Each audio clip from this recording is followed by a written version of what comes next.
thrilled to host this.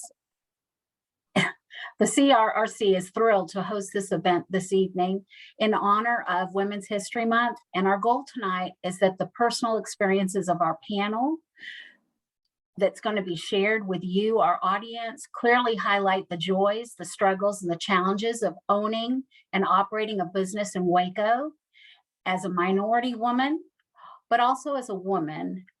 The CRRC promotes respect, acceptance, inclusion for all of our Waco community, and we so appreciate your willingness to help educate our community, ladies, on issues of race, culture, and gender.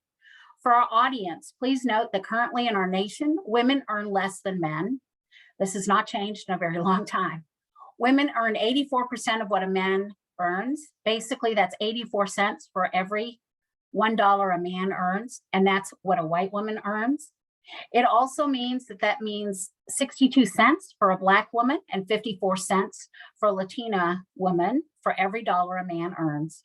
While the Center of American Progress and the Pew Research show some advancement for women, there are 41 female CEOs running Fortune 500 companies.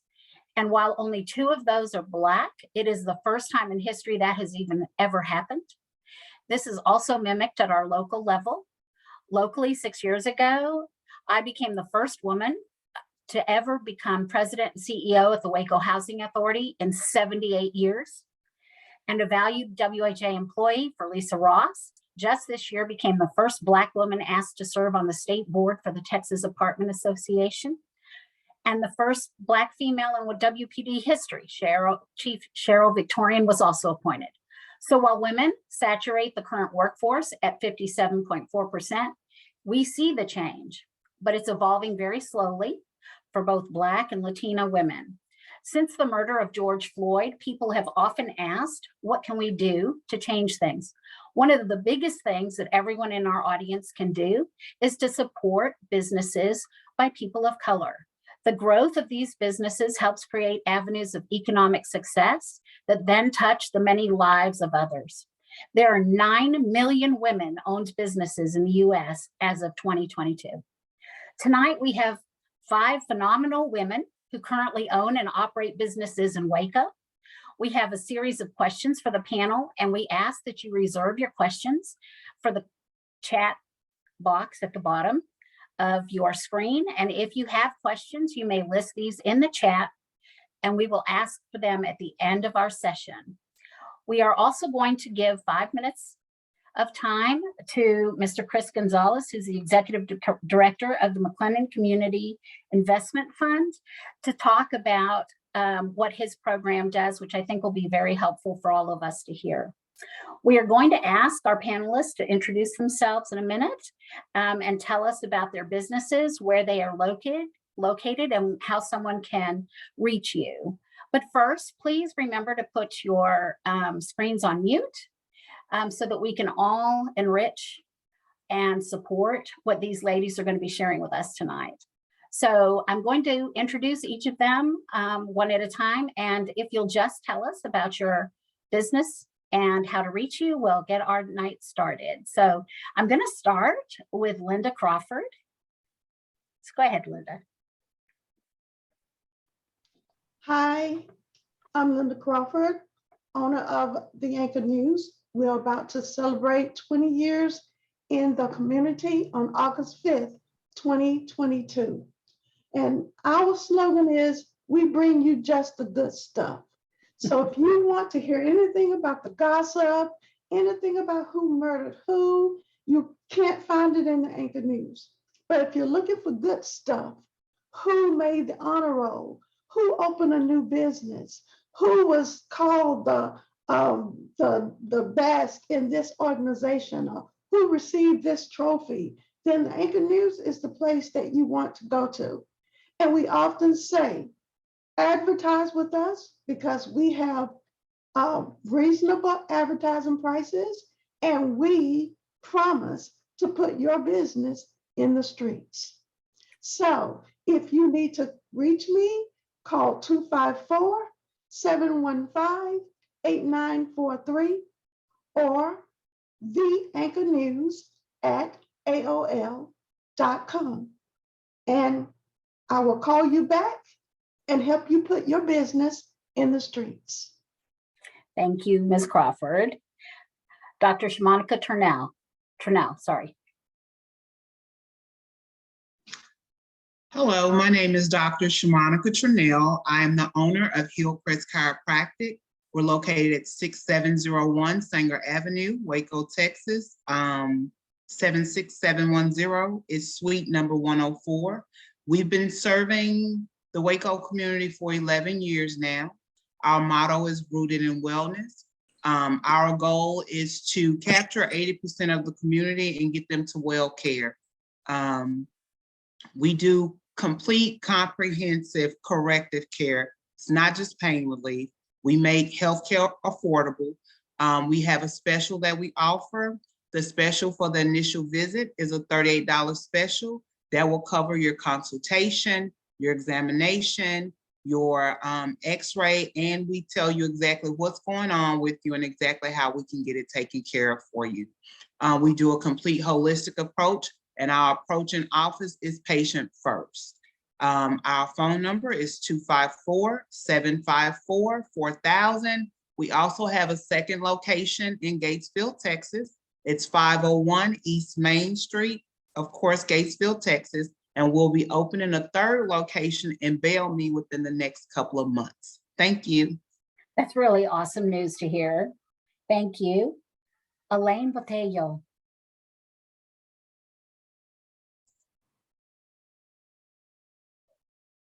So hello, everyone. Can you hear me okay? Okay, great. So my name is Elaine Botello, and I own the Victory Employer Services. I offer human resources consulting, and I do HR project work for small businesses and nonprofits here in Waco. I just celebrated my second year of being in business after 29 years with Waco ISD, where I formerly served as the Assistant Superintendent of Human Resources. And so it has just been an honor to, number one, be invited to this platform to talk about women-owned businesses, but especially minority women-owned business, because it is something that I have experienced in the past 30 years, really. I'm just excited to share my experience with you. So at the Victory Employer Services, we believe in providing our clients a peace of mind. Whether it's you're needing a job description done, you're needing a posting done, preliminary screening, employee relations, compensation management, the whole works for human resources. But you can contact me by emailing consultant@thevictoryes.com. And I'm actually going to put this in the chat as well. My phone number is 254-715-7554.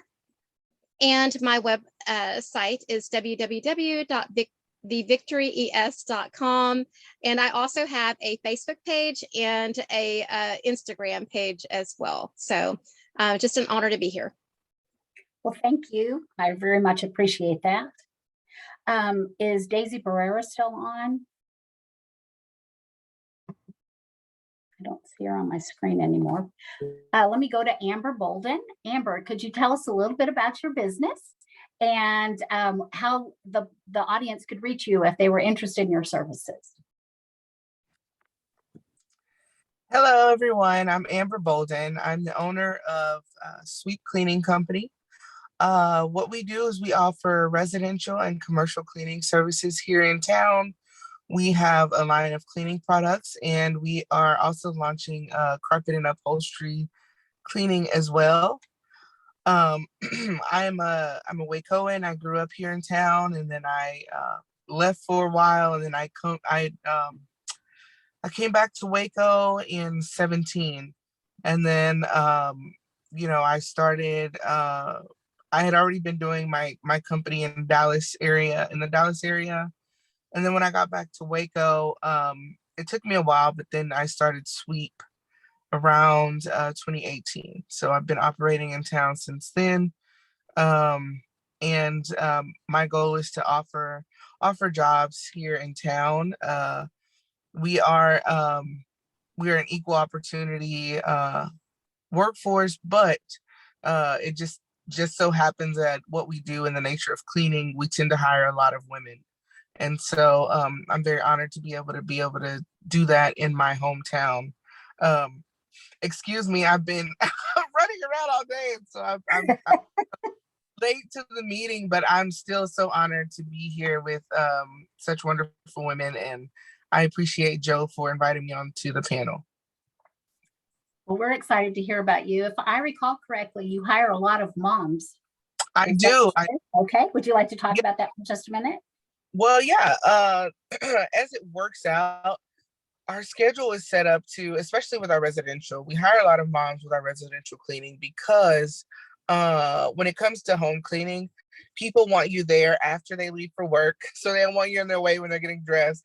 And then they want you to be gone when they get home from work so they can come home and relax. So it just so happens that with moms who have to drop children off in the morning for school, and then they need to leave in the evening to go pick them up, our schedule tends to work very well for that. And so it just so happens that we tend to hire a lot of moms. And I'm okay with that, as I am a mom for myself. And actually, I'm sitting in my car and wondering why my child is playing in my garage right now. So I'm going to text from my other phone. Yeah, so I've got 2 teenagers and 2 toddlers, and the toddler can't see that I'm sitting in the car. So, but yeah, so we do hire a lot of moms. Well, thank you for that. I don't see Daisy anymore, so I'm going to go ahead and start the part with the questions, if that's okay, and then we can give her a few minutes when she clicks back on, if I'm not mistaken. Daisy, I cannot see you. Thank you.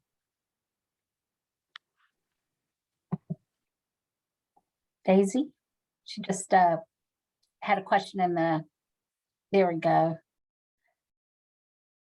Colwyn, if you'll check in the Q&A, she might need some help. Let's go ahead and get started with our questions, and then we'll let Daisy talk about her business when we get her back on board. Okay.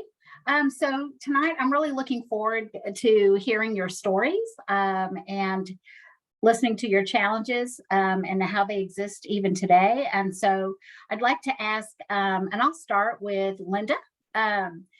Tell me why you decided to go into business for yourself.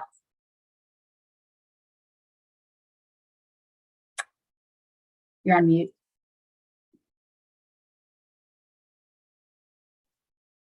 Here we go. Okay. Actually, I didn't decide to go into business. People look at me strangely when I tell them this, but I felt led to go into business. I felt like I heard from the Lord, and I heard him telling me to start the Anchor News. And so since I had no desire to start a newspaper, I answered no. I said, I don't feel well. I'm not in the best mood, and I don't believe I'm hearing from the Lord. So no, I'm not starting a paper.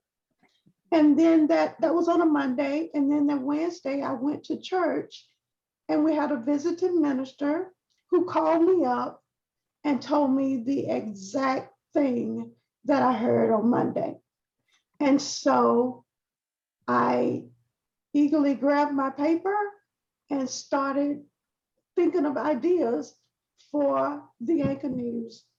And it started from there. Well, thank you. Dr. Trunell, why don't you tell me how you decided to go, why you decided to go into business for yourself? Well, as a single mother, my son had recurrent ear infections, and chiropractic worked for him, but we started with a male chiropractor. Chiropractic is a male-dominated profession, but he was a good chiropractor. He just wasn't the best chiropractor for me. Mm-hmm. And just looking at being patient and kind. So I decided if he could fix my son, of course I could too. And I opened up my business, but the purpose was basically to make sure that I could service families And to make sure that we, of course, have the families well together, just being patient, being kind, and being able to sit and truly connect with a mom who wants to know exactly what's going on with her child. And that's my reason for opening up. And then, of course, I wanted to make sure that I would have the opportunity to be a part of, at that time, it was my son's life, because growing up, I saw my mom raising a single parent household. She worked job to job. And so she missed a lot of things that we had. Well, thank you for that. I appreciate it. It appears Daysi is back with us. So Daysi, if you can introduce yourself, but tell us about your business. And I'm going to go ahead and have you end with answering the same question about why you decided to go into business for yourself. Hello, my name is Daysi Barrera. I'm the owner of 25th Furniture Store in North Waco. We're located in 1108 North 25th. And we have furniture. We sell furniture here and there. And the reason that I start my work, my job, being like the same is Dr. Trunell is same similar story, because it's just for I want to have a job that can give me more time with my kids. I don't want to, give somebody else to take care of my kids. So I was looking for a job that I can spend more time for my kids. So I decided to do it to get a job. So I started doing piñatas on North 25th, and then after that I saw a lot of piñatas here, and then I found out this opportunity working with furniture, and it's great. I'm doing very good business right now here in serving my community. Well, thank you. Okay, so let's see.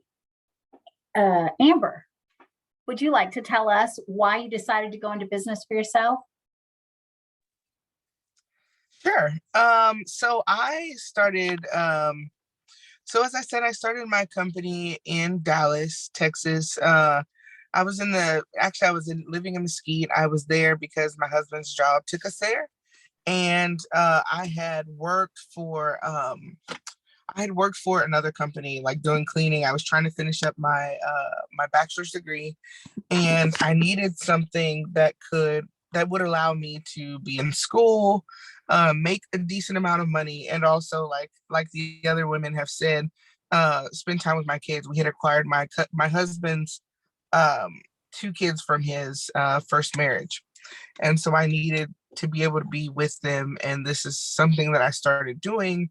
Well, that company eventually dissolved, and I had built up a clientele. I enjoyed what I did, and I said, you know what, I'm going to keep doing it. Well, it just so happened that most of my clients that I retained were business owners, and I'd never thought of myself as a business owner, although I felt like I always had that kind of a mindset, and I was always kind of a creative and a hard worker.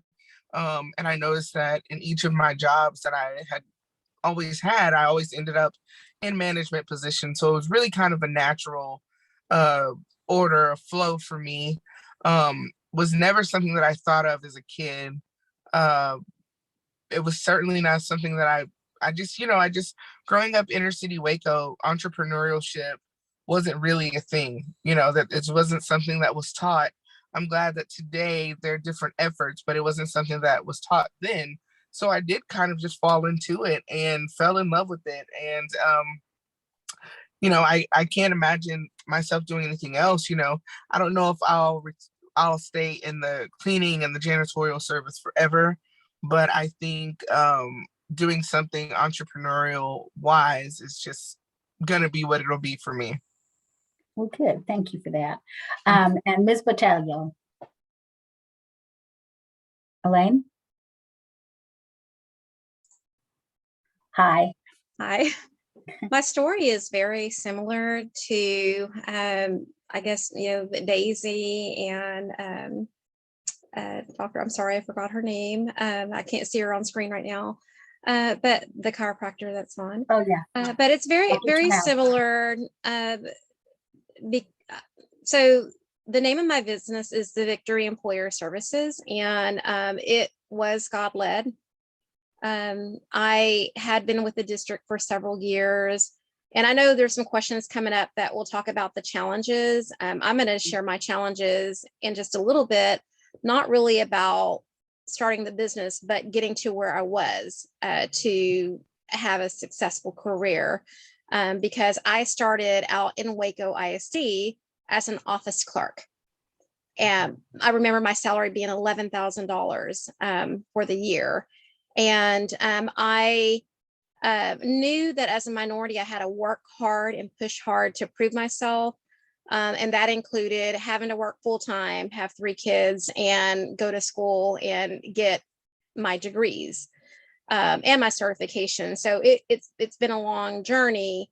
And I felt like I really worked hard to get to the position of assistant superintendent in Waco ISD. And I was just very thankful to be able to serve in that role for almost 10 years.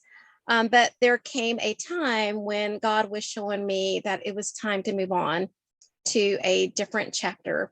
And that chapter was more of me being able to have the freedom without fear to be a vessel for Him. Because when you work for a public school district, there has to be a separation of church and state. And God knew that was my desire. In 2000, I had a baby that was only 1 pound. And I felt like, and by the way, she's 22 now. She just turned 22. And she's a miracle baby. She's at Texas Tech. She had less than a 10% chance of living.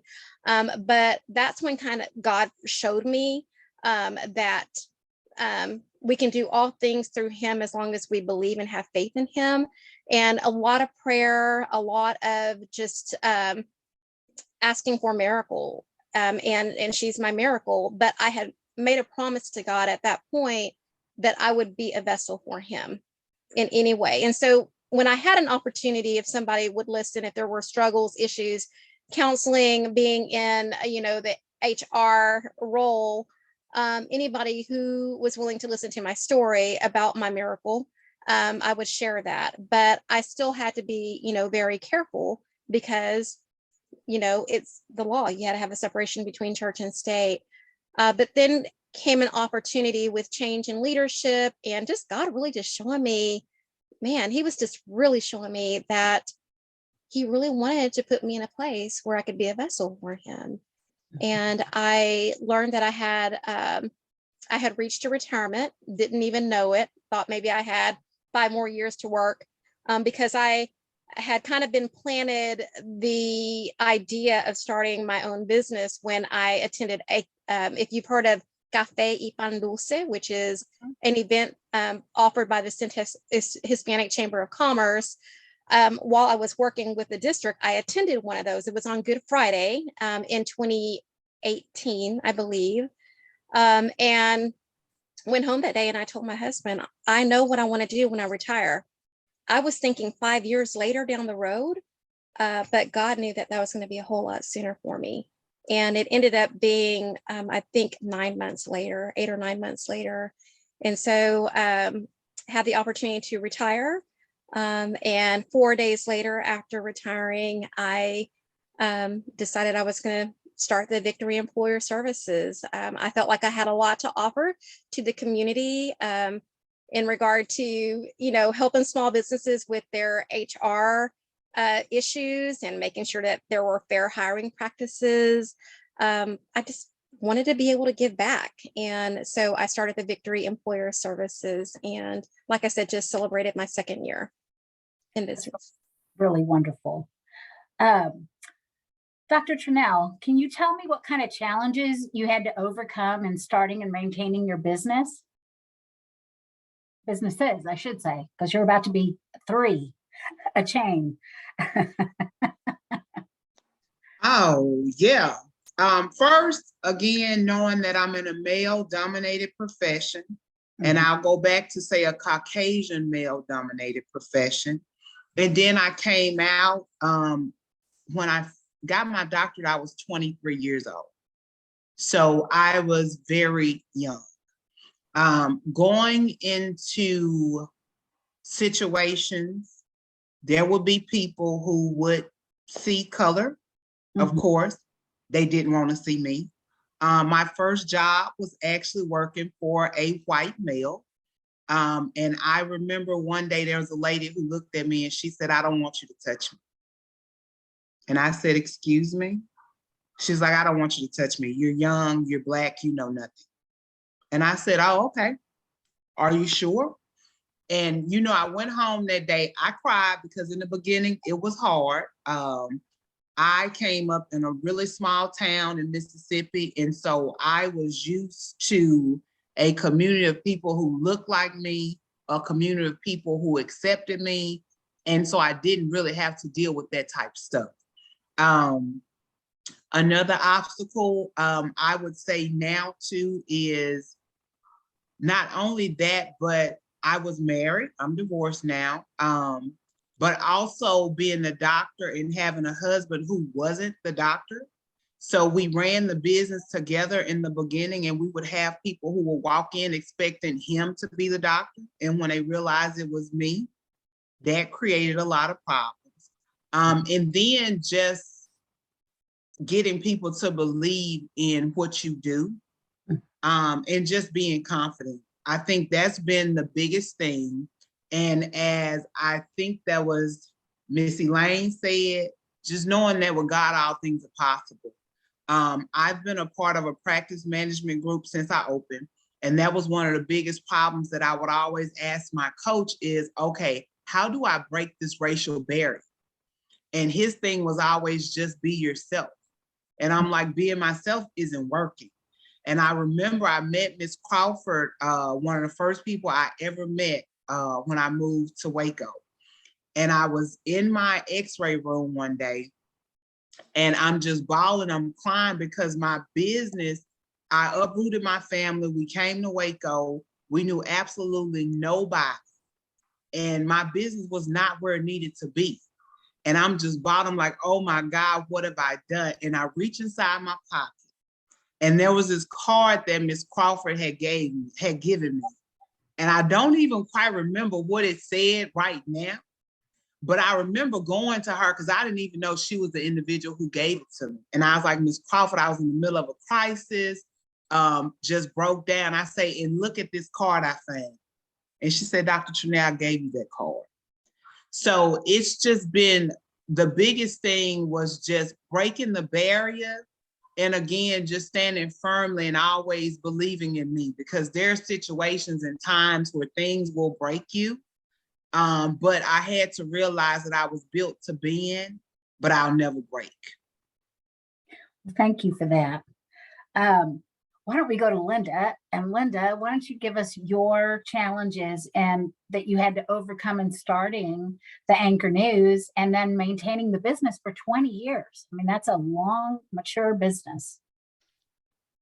Well, one of our challenges has always been getting enough ads to pay for printing.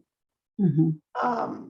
We've had people say or tell us that it doesn't make sense to have a newspaper that spreads just the good news. We've had people tell us that it wouldn't make it because we don't include negative news. We've had people ask if we were prejudiced because it is a newspaper that is focused on minority communities.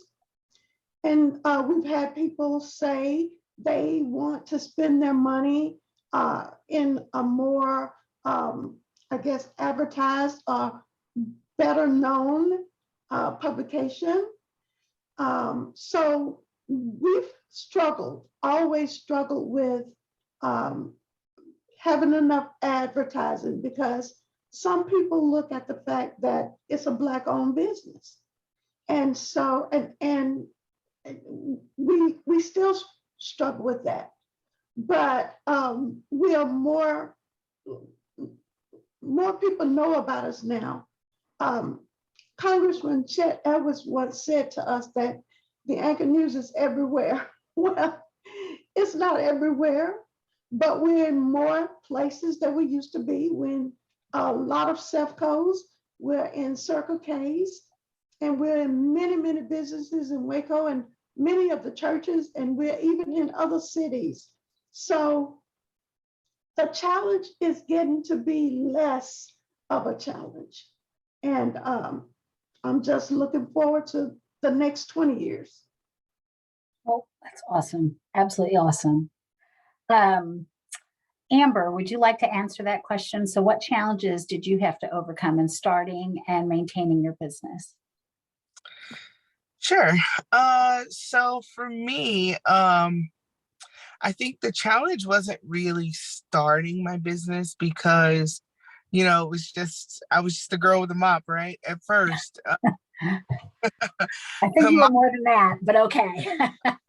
So it wasn't really hard to start my business. But what was challenging was transitioning from being just a cleaner myself to having a full-blown business where I'm employing other people, and then actually I co-own the company with my husband. He no longer works his full-time job after he was furloughed during the pandemic. He never went back to his full-time job.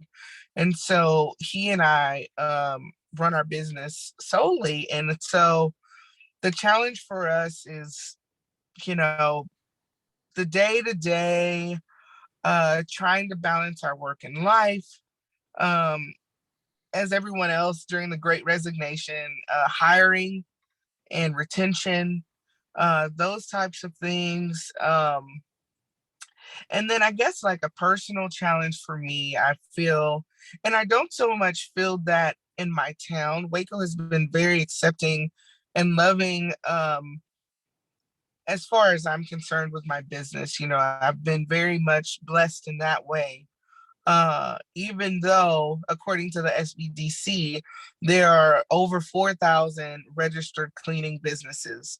Now, a lot of those are individual people, but either way, no matter what their structure is, there's a whole lot in the tiny town of Waco. So to know that I'm loved and respected in the way that I am, it's definitely a blessing. But I will say, in the grand scheme of things, trying to grow and trying to expand to other cities and things like that, the cleaning business is a very white male dominated business when it comes to ownership. Surprisingly enough, about 90% of cleaning companies are owned by white males.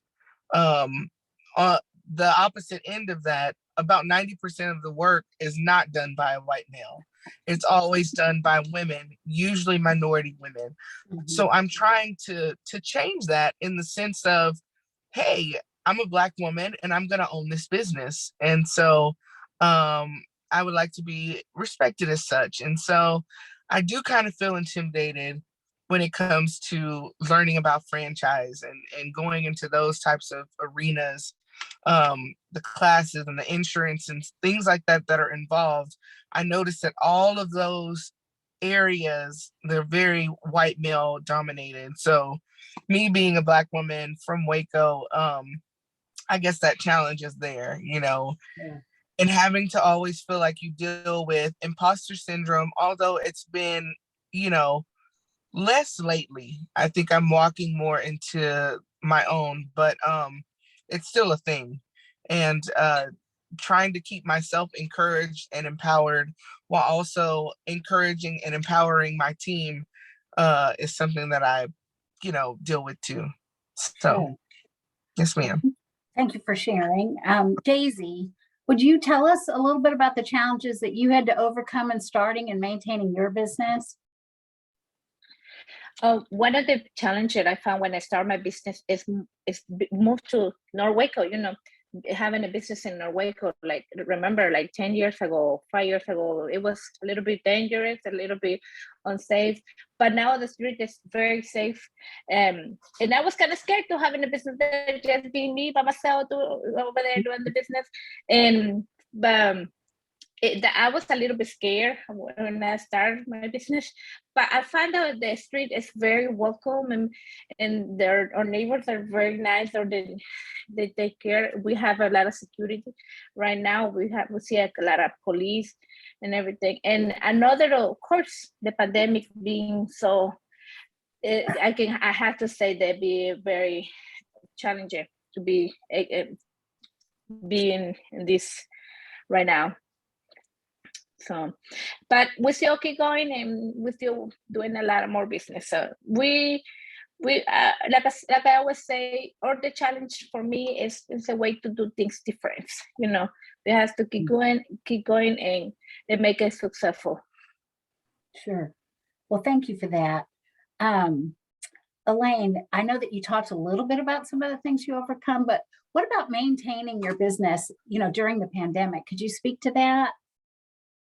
Yeah, actually, the pandemic was definitely a bittersweet because it was new for employers, and they needed support and advice on how to handle situations that involve their employees. And so I hate to say that it kind of helped my business. And I'm talking about, I started my business in January 2020. Waco and the rest of the world shut down in March. Yeah. And so I was able to help small businesses put systems in place as we were also following the city guidelines and CDC recommendations or mandates.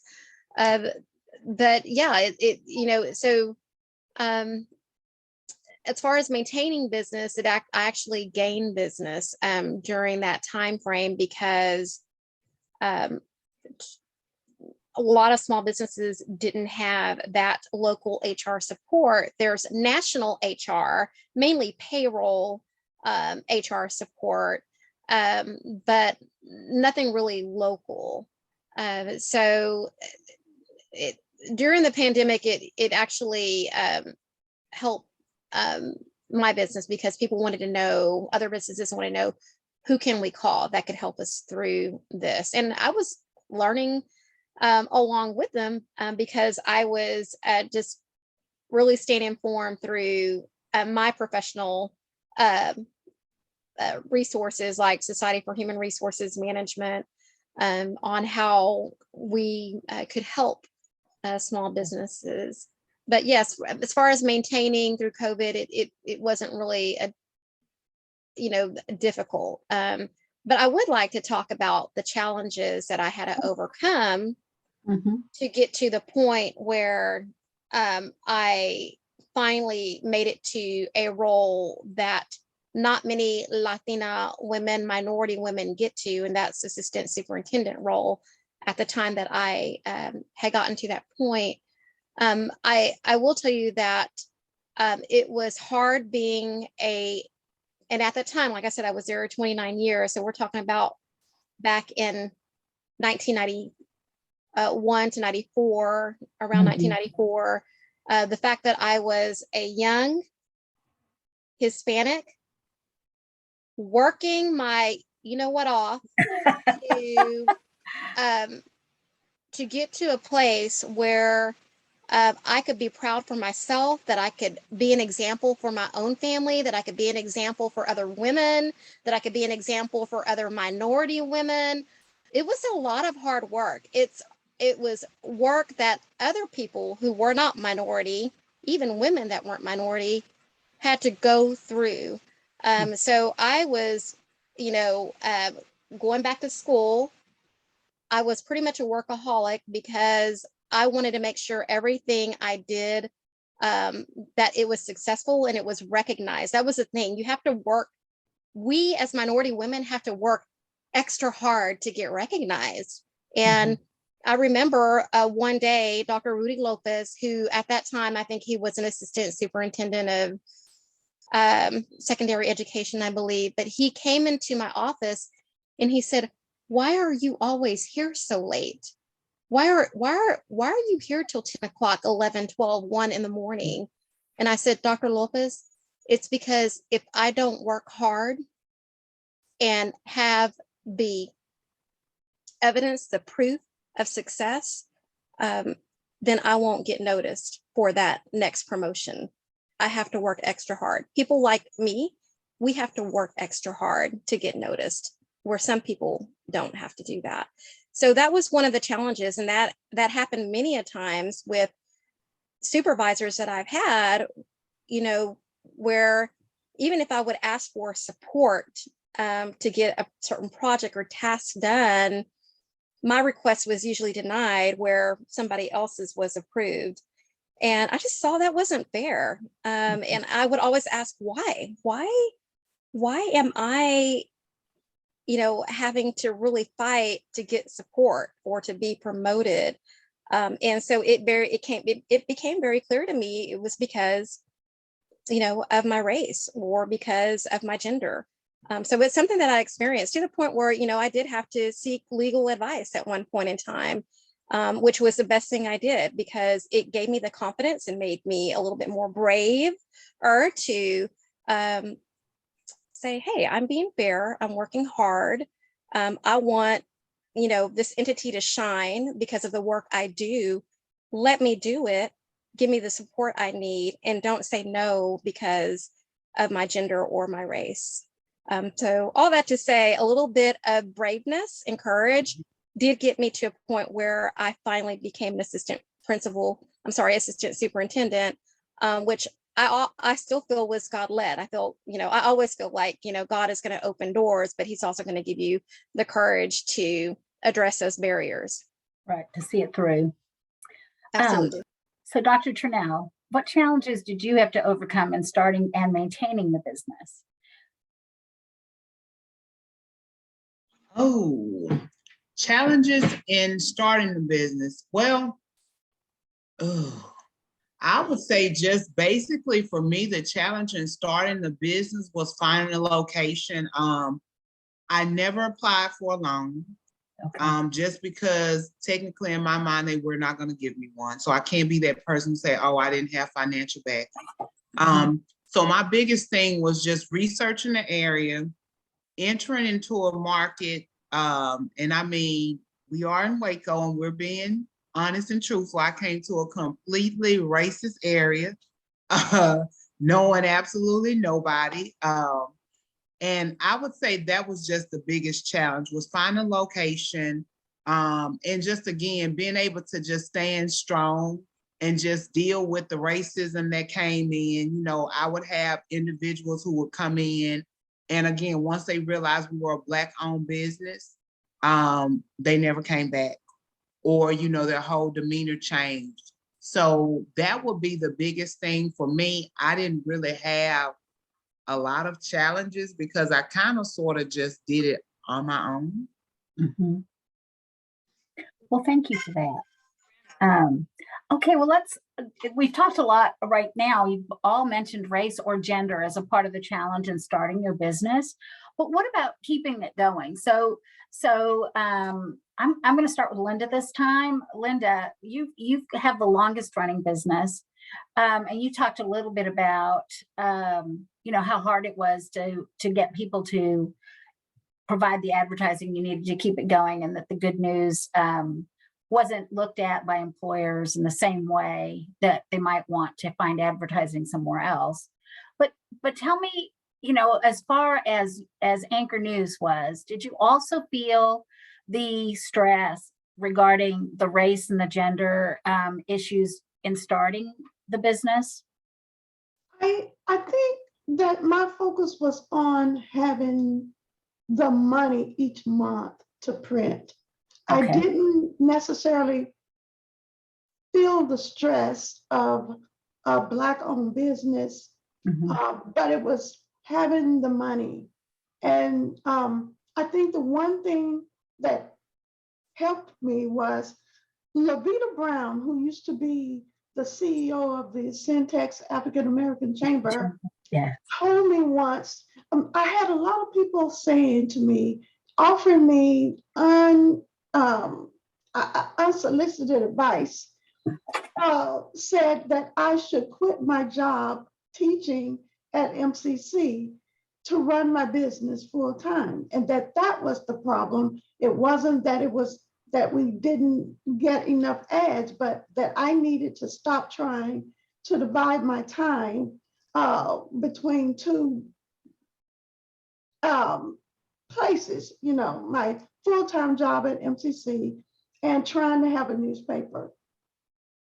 But Levita Brown told me that we don't expect a baby to support the family. And she said, so why would you expect a baby business to support the family?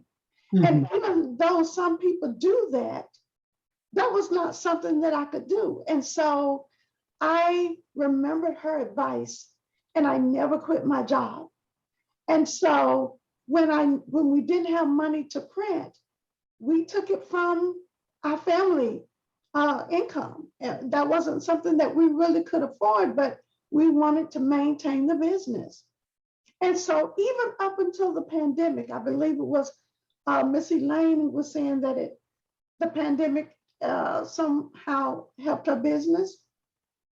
Well, when the pandemic hit, there were 3 months that we were unable to put out the paper because we didn't have the advertisement, but we also didn't have a place to put the paper because places shut down.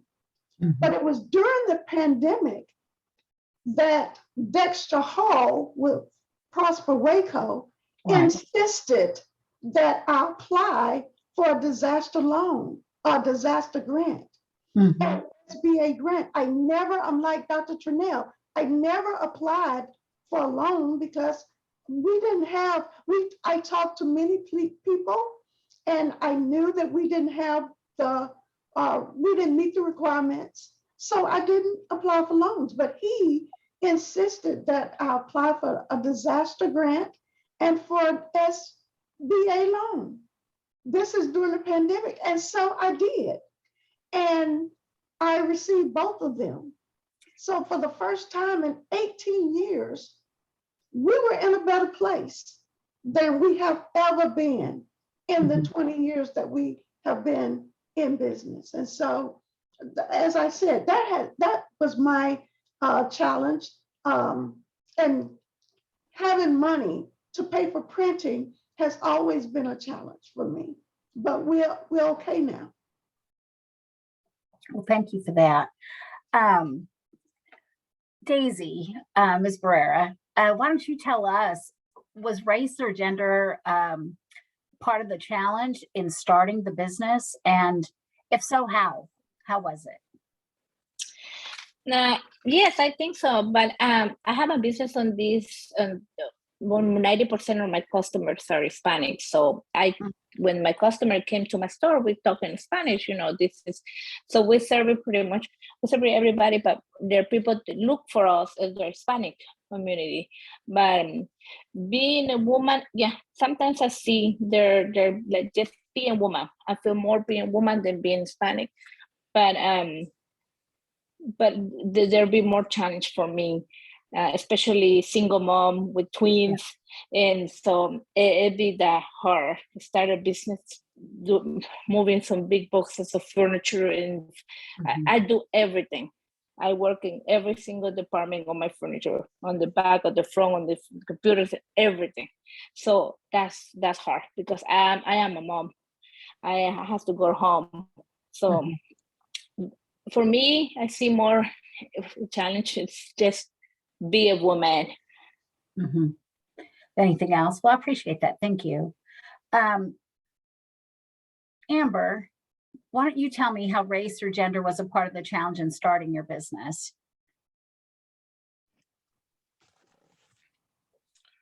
Hi. So race, it wasn't really a hard thing of starting the business, but there were some challenges because so when we first started and the company that I was working for had closed down, a lot of my clientele were downtown Dallas. It was hard for me at first, being a Black woman, to get and book and retain more jobs downtown Dallas, because I think a lot of people were already like, oh, what is this lady doing? What does she want? No soliciting, no thank you. Don't want it, don't need it. It was a lot of that at first. So I had to be very creative in reaching people, and I had to be very good about making relationships and very intentional about that. You know, I do a job that women do, you know, so I don't really struggle in that way. I know with maintaining my business, it's really hard for me to I'm finding it hard to grow. You know, you can only do so much doing the work yourself, and then when you try to grow, there are other challenges, and then you grow more and there are more challenges. So we're just at one of those challenging phases, and I don't really know that it has anything to do with my race or my gender, honestly. Just one of those things. Okay. Thank you for that. Dr. Trunell, you've spoken a little bit about challenges mainly based on your race, but also as a woman. Tell me, when you first started it, there must have been costs for things like equipment, you know, and even other trying to find the people to solicit. Was all that on you to do, to go out and get the customers to come, or did you have a base that somehow, you know, sort of came to you because you're you and you're very personable, educated, you know, obviously a very phenomenal woman to start this, but can you address that a little bit? I would love to say that it was all me, but no, honestly, so I'll tell the story. So basically when I started with the management group, and they taught me how to open my practice with $25,000. I actually didn't have 25, I had 18. And we just took any extra money that I came across, I got it. They taught me how to negotiate my lease for the building. Instead of purchasing everything up front, we were taught how to lease everything. So I started my business on $18,000. But also through this process, we call it the Right Start program. They showed us how to go out. I surveyed, when I first started, I was on Hillcrest Drive. I surveyed the whole area over by the old Hillcrest Hospital. Yes. Waco High all the way up past the hospital. So we went into all of those neighborhoods, knocking on doors, introducing ourselves, letting people know what we were gonna do. But the biggest thing I also did was I advertised in the Anchor News. And I tell this story quite frequently, and I try to make sure that I have the numbers correct. But due to advertising the Anchor News, when I opened my practice, I wanna say I had 32 new patients. Oh, wow. With my doors opening. And again, we moved to Waco and knew absolutely nobody. Nobody, yeah. So just that would be the process of what happened and how it worked out for me. Well, now that you're looking at becoming, you know, having 2 extra locations, has it gotten any easier, or do you still find that there's barriers because of your race and because of your gender? I think that there's always barriers. That I would say that there's always barriers. Race-wise, it really doesn't bother me anymore, but there are times I have looked at, I applied for an SBA loan, and they came back and told me basically that, why did I need a loan when I had like 5 times more money put away than basically what was needed? But I looked at all these other people who were getting loans, you know. And so for me, I took it to up high, you know, just to see, because my only thing was, I felt like I was discriminated against. If I wasn't, I just didn't want it to happen to the next person. So do I feel that there's still barriers? Yes, I do. But I can truly say that my business is very profitable. COVID, because I'm flexible. So when COVID hit, I actually opened my second location in May of 2020 in the midst of COVID. And in both locations, we probably see combined between 2,000 to 2,500 patient visits a month. So we do really well. But the thing behind is that I've just found that we have to be flexible. And so have I found that there are times to where maybe I'm not as firm or as stern as I should be? Yes. But there's always barriers. But what I've also learned is that at the close of the day, there's nothing in front of me that's bigger than the God behind me. So I really don't get discouraged anymore. In the beginning, I used to, and I always tell these jokes to Miss Crawford. Anything that's going on, I always tell her, hey, I need you to pray because God answers your prayers. So, you know, I just think with the community that we built, and because I'm a very intentional and purposeful person, I just don't let it stop me. But there are still barriers every day. But again, I don't focus on the negative. I try to stay focused on the positive and just work through whatever comes my way. Would you say that that was a skill that you learned or that you already had in you to not let people stop you because of how they saw you or saw your race? You know, I would say that that's a skill that was learned because my background is totally different. But even growing up, I would say that I was always the black sheep. So I've always depended on me. And I had my son at 19. So when I had my son, I knew that I had nobody to truly just help with him. So I knew I had to do everything that I had to do. So over the years, I'll say it's something that has been instilled in me, but probably within the last maybe 2 years, I think it's become stronger. Mhm. And because I just realized the impact that I want to have in Central Texas, but at the same time, I've seen too many people who have not gotten care because they couldn't afford it. Or you walk in and you see people who don't get the care because there's some type of barrier there, or we're looked at and nobody ever takes the time to actually just sit down and see verbatim what's going on. Mhm. So my biggest thing is if you tell me no, there's 6 other people that'll tell me yeah. So Mhm. once I get a no, I just turn and I do something totally different, you know, but I stay focused and on the mission at hand. Well, let's focus on that question, if I can, with Ms. Botello. And I know you're here somewhere. What would you attribute your success to? Is it, and also, how do you overcome those types of challenges? So, what is it about you that made you successful?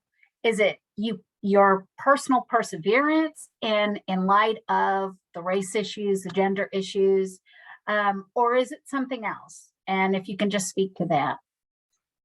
Okay, I'm sure that none of you will be surprised when I say that I attribute my success to God, Mhm. first and foremost.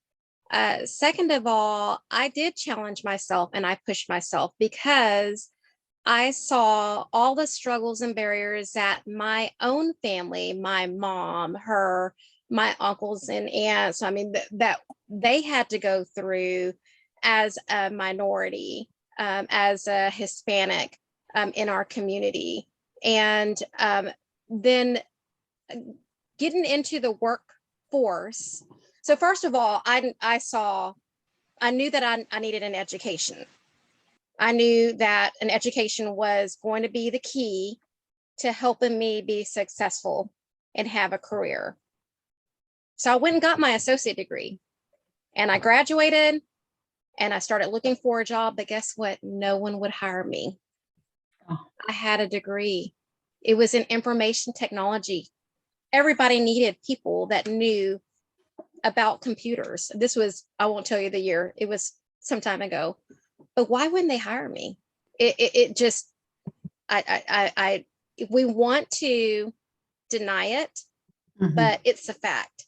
It's usually going to be not because you're not skilled, because you have the degree. You have the Right. degree. It's going to be Right. something else. And so I might have been ignorant at that time because I didn't want to admit it, but that was it. It was Sure. because of the color of my skin and the fact that I was a female. Mhm. So that just made me push harder, to tell you the truth. I wanted to, and again, it goes back to, here I am having to work harder than everybody else, workaholic, having to stay at the office till 1 o'clock in the morning because I was going to build programs and systems that worked and that were recognized in the district. And I did that. I think it was, just the fact of my own experiences, the experiences of, my relatives and my friends that were facing the same challenges. Yeah. I have to attribute the discomfort, Sure. being in a position where I was hit against a brick wall, or, and I had to break that brick wall to get through. And so it just came with a lot of hard work. And it's sad that we have to do that. I mean, I agree. we're here 20 something, for me, it's 25, 29, 30 years later, and I still see the same challenges. I will say it's getting a little better, but that conversation has to continue to happen.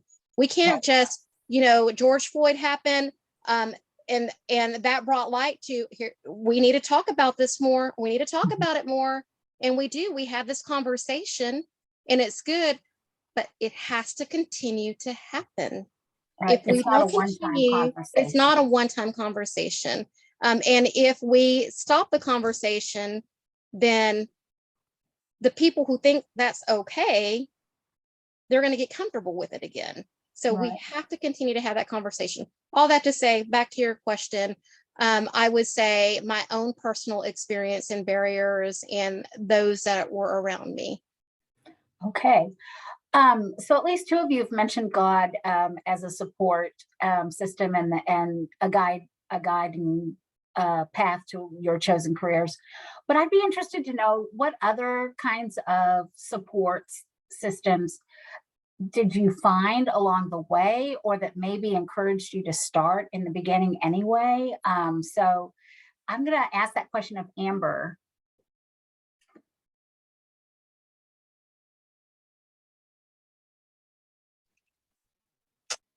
There you are. Hi, thank you. So other, also, God has a hand in my business too. Exactly. Uh, my, my husband and I actually, right after he got custody of his two boys, we ended up getting pregnant with with our first daughter, and we ended up losing her in an accident. And so, it was a time where I really wanted to stop doing my business. I wanted to stop cleaning. I wanted to just kind of stay to myself and not do this thing. But it was the encouragement of one of my customers who was a business owner. He actually does designing for hotels, who encouraged me to keep going in my business. And he said, I remember then what he did was he said, listen, I need your services in order for my business to continue. I need that peace in my home. And he said, I know that you're not working, and I know that you're grieving and going through a lot personally, but I'm willing to pay you 3 times the amount that I was paying you, and to have you come every week instead of every other week, because I believe in what you do. And I know that if I need this help and this encouragement, then there are a lot of other people who need the same thing. And he said, and you can use my house to grieve and scream and cry as loud as you want. And so that lifted kind of you up, right? That lifted yeah, you it up. lifted Yeah. up, and it encouraged me, especially because I was ready to put the broom away. Like, I was done. I said, you know what? I'm tired of helping everyone else. And then, this, and how you go into yourself. So I would say my support system, even from the very beginning when I was trying to get out of doing this, has been other business owners, has been the community which I've been in. Even now, coming back to my hometown, I heard that I'm a boomerang because I grew up in Waco and then I left and came back. So now being a boomerang to here being in Waco, I'm finding support, and surprisingly, I guess not surprised. I don't know if I'm surprised or not, but I feel like I receive more support from newcomers in this town than some of the people who I knew growing up. I I don't know what that is. I don't really have time to figure that out, but I just know what it is. You know, I get a lot of support from the new Wacoans and the new communities that are being built. Just the up and coming things that are happening, all the good things that are happening in this town, and I really enjoy it and I like it. And I would say that it's one of the things that encourages me to keep going. You know, I do feel like I'm a staple in my community, doing my own thing, you know, and everybody's got their piece of the pie to contribute, and bringing peace to people's homes. There are new homes popping up every day. Everyone wants to move to Waco. So, you know, I've got a lot of cleaning to do. Daysi, who would you say helped lifted you up when things were, you know, made you feel down, or the obstacles challenged you more than you thought you could handle that day? Definitely my kids are the one to I wake up every morning and go and came to job with a lot of enthusiasm, because I know it will provide a better life for them. Having my own business, it is definitely I have a successful business, and I remember when we started, my kids are here all the time, help me. We was doing piñatas, so they even remember. They even told me, "Mommy, remember when I cut the paper for the piñata and you do?" So everybody have something to do. So and they're like it, they enjoy it, and I can't believe it that I selling piñatas. I'm this now. I have a furniture store, so everything with my kids are my big support. And also I have to give thanks to the chamber, because with the pandemic, the Hispanic chamber, they call me, not every day, but they call me a lot of times. "Hey, Daysi, we want to see how's your business. We want you to keep going. This program in Waco, you need to do this and this and this. This is another program right now helping a small business in minority." And they always support me. So I feel that I have to give it back that to the chamber also. That's wonderful. We have a question in the chat I want to go ahead and ask. And here's the question. If you give me a second to pull it up here. Do you feel it was easier sorry, my question here. You feel it is easier for a minority woman to succeed in business as an entrepreneur like y'all, rather than in a traditional worker-employer situation? And let's start with Linda. Will you ask that question one more time? Sure. It is, do you feel it's easier for a minority woman to succeed in business as an entrepreneur rather than in a traditional worker-employer situation?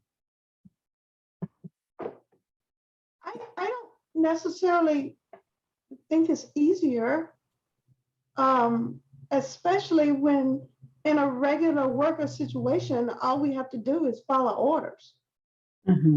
But when we're trying to start and maintain our own businesses, we have other things we have to look at, and that is getting the customers and keeping the customers, and doing what's right, and keeping it in good standing. So I don't think it's easier to be an entrepreneur. Right. No, I think it's harder. Sure. Because, we all know how to just do what we're told to do. But that's not the way it is when we are owning and running our own businesses. Right. So, no, I don't think it's easier. Well, let me ask Dr. Trunell, what would you feel about that? Do you think it was easier to become your own entrepreneur than it was to work for somebody else doing what you loved? No, I don't. I would agree with Ms. Crawford. And when I say that, it's a mindset. But the one thing that individuals have to understand is, as an entrepreneur, if you don't work, you don't make money, right? If you work for someone, as Ms. Crawford said, yeah, you can just do what you're told to do, Mhm. and you do it, but do I do it because I truly love the job, or is this just my check? Right. There has to be purpose behind everything. I think whether you're an entrepreneur or whether you are a worker, because everybody's not cut out to be an entrepreneur. And that's something that we all have to understand. Mhm. But I think that regardless of what, you just have to always put into your mind to shatter every glass ceiling that has been placed above your head. So Sure. whether I'm an entrepreneur or I'm an employee, I'm gonna give 100%. But now, if there's purpose and you know that there's something that's just burning inside of you to do, then go for it and do it. Because if you've got a purpose, you'll push through it because Exactly. adversity is always gonna come. But as long as there's purpose, you'll get to the other side. I appreciate that. Would any of the other panelists want to answer that as well? I'm anxious to hear, whether or not you thought it might have been easier not to start a business and just go to work somewhere, but would you have felt like a piece of your soul was missing? Okay, I'm going to go ahead and just tell you my thought. So first of all, I am thankful that there are laws in place now that governmental entities have to give business to minority-owned businesses, women-owned businesses, because that wasn't the case. That's why there's a law now. But I will tell you that we have to make sure that is happening. It's a law, but is it happening at the rate that it should be happening, when it should be happening? So I could see that there could be challenges. I'm not saying I've experienced this myself, because I haven't really applied for any or wrote a proposal to get any contracts, even though I am a certified minority-owned business and a certified women-owned business. I haven't applied for any of those contracts, but I do know other entrepreneurs who have applied and haven't gotten those contracts. And I feel like we need to continue to ask questions of those governmental entities that put out those proposals, and ask why aren't the minority-owned businesses and women-owned businesses getting those contracts? So I can see where that can still be a challenge.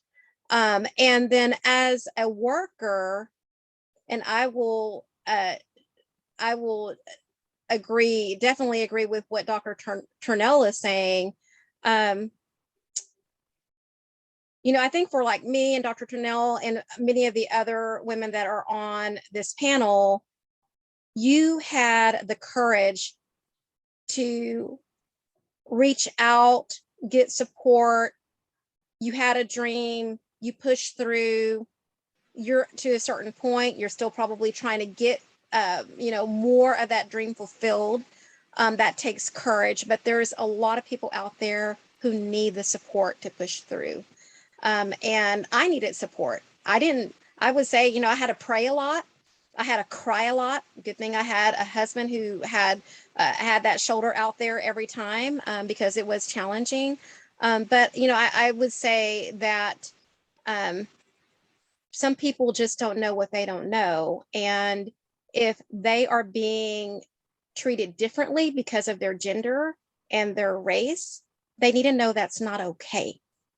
Mhm. And it takes bravery and courage to challenge that. I know I've been in that seat where I've been fearful of, and sometimes it's for political reasons. Like if I step up and I say something about how I feel I'm being treated, is that going to hurt my business? Is that going to hurt my position with my employer? So, we have to, as minority women, we have to continue to just have the courage to have a voice and speak up when we see that we're being treated differently, when our colleagues are being treated differently, when our fellow entrepreneurs are being treated differently because of their gender or their race. Thank you. Amber, you were going to answer that question about whether or not it was better to be an entrepreneur or to work in a traditional, more workforce-oriented setting? Yeah, thank you, Millette. So, no, what I was gonna say is, because I saw that it said, is it easier to be an entrepreneurial preneur? And Mhm. I was gonna piggyback off of Dr. Trunell and say, listen, this entrepreneurial journey is not for the faint of heart. Like, you go through so many ups and downs, the uncertainty. You've got to be okay with having way more lows than highs at times. Mhm. You've got to be passionate about what you're doing. And yeah, I mean, for me, I could go get a paycheck, I guess, but I think, you asked kind of a spin-off question, like, what do you feel like a part of you was missing? And I really would. I majored in psychology, minored in Spanish and theater. I know, right? It's okay. um, and so, as you can tell by my chosen educational journey, I've always kind of struggled with what exactly I wanted to do. And so I've taken this to kind of my therapist, and the response was, so if you weren't doing this, what would you do?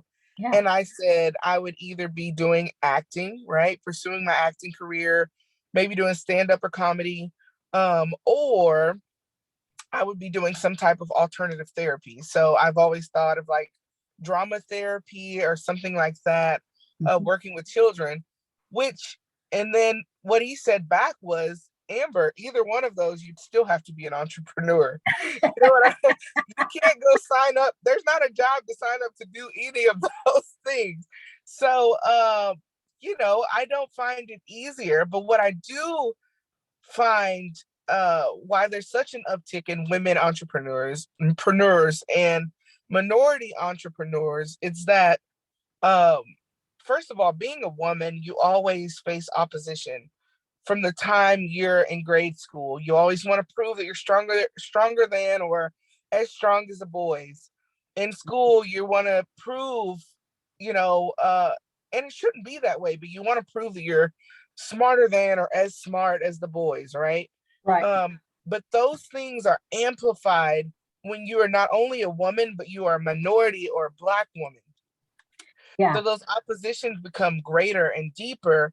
And so for us, that journey, that really hard road, and that toughness, and that stick with itness that you need to be an entrepreneur, it kind of comes with being a Black woman. We've always had to kind of fight and sometimes accept the lows, Mhm. and not get the highs. And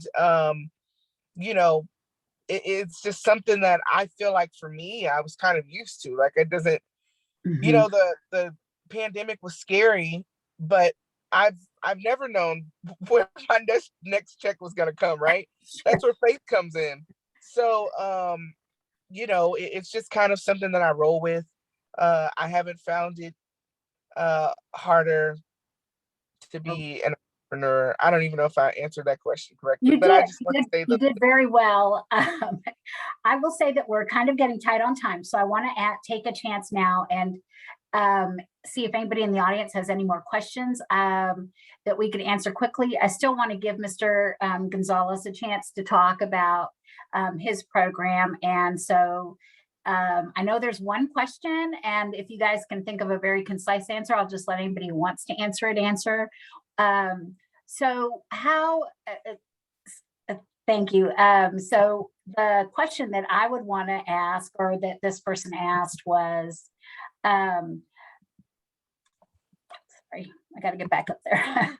So what is the best thing about having your business in Waco?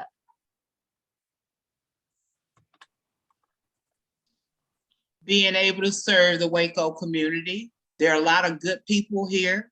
And I think for each of us possibly on the panel, we realize that we impact the community, and we impact the community in a positive way. So every day that we serve them, we're vessels, and Sure. we're just trying to change a person's life. Very well said. Thank you, Dr. Trunell. Is Mr. Gonzalez on. I think he's on audio only. He is the executive director at the McLennan Community Investment Fund, and he wanted to spend a few minutes talking to us really quickly. Mr. Gonzalez, are you there? Yes, I am. Thank you Hey, very how you much. doing? No problem. I hope you can all hear me. Yes, sir. Mhm. Okay, good. Well, I just want to say how thankful I am to be on today. And I want to thank Joe Welter and the Community Race Relations Coalition for having me on today. And I want to say that listening to the stories today was a profound inspiration. And I just want to, I know some of the panelists. I work with some of the panelists, and or I've worked with some of them, and I can tell you that they work very hard. And you know, listening to the struggles with male-dominated businesses, some of the criticisms. I want to say Linda's advice that she shared from Lavita Brown. That's just right on. I own a business as well, and I work full time, and so I can resonate. My story is nothing compared to some of the stories that I've heard today, but it's certainly an inspiration. So I also want to talk a little bit about what I've heard. The common theme was faith, and so I talk to many business owners day after day, and I hear that quite a bit. And so I just want to say hats off for sharing that, all of you. It's important to share, and I think that that's a valuable message to share. It's been nice to hear. What I do at McSIF, let me tell you a little bit about McSIF. We're a nonprofit financial institution. And what we were designed for is to go out and help our community and specific communities, underserved. So our goal is to help minority-owned, women-owned businesses. That's what our primary purpose was from the beginning. And so CDFIs were formed early in the 90s, 1993 to be exact. And they were designed because they knew that not everyone was getting a fair shake at the bank. When a business owner, a minority business owner would go and apply for a business loan, statistically, it wasn't happening. And so the federal government recognized that, and thus the CDFI, the Community Development Financial Institution Fund, was developed. And so I have the blessing to be part of the organization here in Waco that helps small businesses. And so what that means is that I have more lenient guidelines when I look at a loan. And so when I underwrite a loan, I don't look at just the credit score, the FICO, and just the business financials and the risk. I look at the complete picture, the business owner, and everything that they bring to the table. And so I just want to share that if there's anyone out there that could be that could use my help, or if you know someone, we sure would appreciate reaching out to us. I'll leave my contact information on the chat here, my email and my phone number, and I can do any type of loan. I start at $1,000, and I can go on to complex loans. I partner with other CDFIs. I partner with banks. And so if you need help, we're going to find you a solution. We're a nonprofit, so that's why we're here, is to try to help the community. My background is in banking. I was with Wells Fargo for 14 years. I was the branch manager at Wooded Acres here. And so firsthand, I talk to business owners day after day, year after year for a long time. And so I can resonate, and I listen to some of the stories, and I've heard them before. And so I would love an opportunity to reach out and help anyone that needs assistance. That'd be great. Is there a limit, sir, to the amount that you would be able to help somebody with, or do they have to take a smaller loan, pay that off, and then they can come back for a larger loan? Every scenario is different. It's a case by case. So we're looking at what the business needs of each individual are. Okay. And I have flexibility to help. And so there's no limit. There's no limit. And I have friends and associates and colleagues that You know, if you have a complex need, we've probably seen it. And so we have the power to connect you with someone that can help you. Well, thank you. I really appreciate you taking the time to join us. It's kind of an ideal thing. We never did ask the panelists about how easy it was to get a loan. These women were very determined to do it on their own, you know, based on either being turned down for a loan or because they just thought they wouldn't qualify. So I'm hoping that this avenue ends up being helped to not only our panelists, but also to any other minority-owned businesses that are out there, male or female, so that we can get your needs met and grow our community the way we want to. I will say that we have about 2 minutes left, and so I'd like to ask one last question to each of the panelists, very concise. If you were to look at your younger self, what would you tell them to do or not do?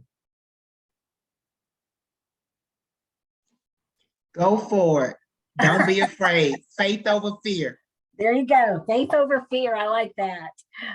Elaine, what about you? I think Dr. Trunell, said it well. Yeah, don't be fearful. I would say rely on God to give you the courage and the strength to push through. It's not easy. It is not easy at all. But yeah, if you just keep on just putting it in his hands and just have faith, he'll give you the courage to push through. Amber, what about you?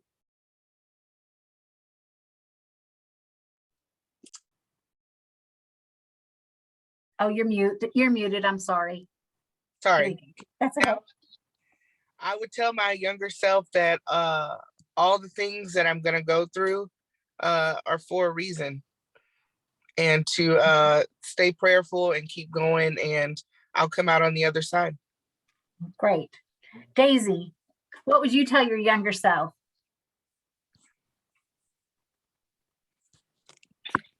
I always tell myself, even when I was so young, it's just make a smart decision. I always tell myself, make a smart decision, make a decision, make it smart, and don't be afraid to change. I think change are always good. We have to see, sometimes when bad things happen, we call bad things, but it's just a way to make change, and they can be better. That's great. Thank you. Linda, for our final comment. I would say rely on the word of the Lord. Just listen to what he has to say. And when you run into a negative person, keep running. Right.